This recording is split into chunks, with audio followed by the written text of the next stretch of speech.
यूनानी एक मुकम्मल सिस्टम जहां तदबीर, गिजा, दावा और याद मिलकर इलाज करते हैं। ये सिस्टम सादियों की तहकीक का नतीजा है जिसे बुजुर्ग आतिबा ने मुशाहिदा और तजुर्बे से तैयार किया। लेकिन जब इस इल्म को समझकर सिस्टम में तब्दील किया गया तो यूनानी ने एक नई सूरत इख्तियार की है। ये है वो फ्यूचर जहां यूनानी अपनी असल शक्ल में जिंदा है। क्या बिना किसी टेस्ट के जिस्म के अंदर चल रही कहानी को समझा जा सकता है?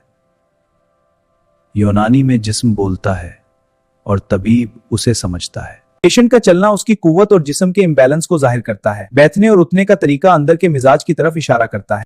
नब्ज यूनानी तशखीस का मरकाजी हिस्सा है जहां से इखलात और कुव्वत का हाल समझा जाता है। चेहरे का रंग जिस्म के अंदर के इखलात का अक्स होता है।